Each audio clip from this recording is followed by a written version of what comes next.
খবরদার এসব বাজে কথা বলবে না। আমি তো এই ঘরেই বড় হয়েছি।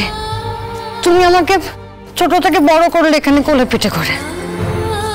তুমি আমার মা বাবা সব মামা। তোমার এই ঘরে যে স্নেহ ভালোবাসার ছোঁয়া আছে তা আমি অন্য কোথাও পাবো না।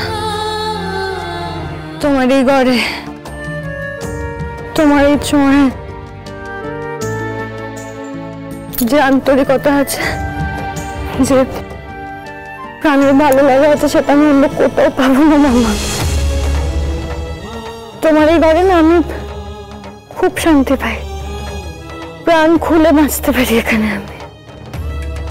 আমি হাজারটা যন্ত্র থাকলেও আমি ওই শান্তি পাবো না যেটা আমি তোমার দরমার ঘরে থেকে পাবো, বুঝলে?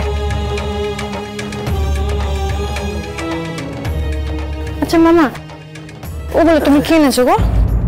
ওগুলো? আচ্ছা দাঁড়া দাঁড়া, দেখাচ্ছি। আয় আয়।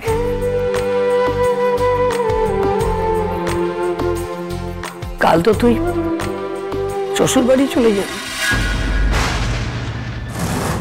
তোমার সব ঋণ আমি শোধ করে দেব। তারপরে তুমি এই গ্রামেই থাকবে, আমি ফিরে যাব। আর কোনোদিনও তোমার কাছে ফিরে আসবো না, এটা তুমি মনে রেখো। তো শ্বশুর বাড়ির লোকেদের এসব পছন্দ হবে তো? না মানে আমি তো আমার সাধ্য মতো নিয়ে এসেছি, যা পেরেছি। আমার যে শ্বশুর বাড়ি বলে কিছু নেই মামা। আমি যে কাল ফিরে যাব না, কোনোদিনও আর ওই বাড়িতে ফিরে যাব না। আমি যে চিরটা কাল তোমার কাছেই থাকবো মামা। কিরে, এগুলো ওদের পছন্দ হবে না তাই না? তুমি যা যা এনেছো আমার শ্বশুর বাড়ির লোকেদের খুব পছন্দ হবে।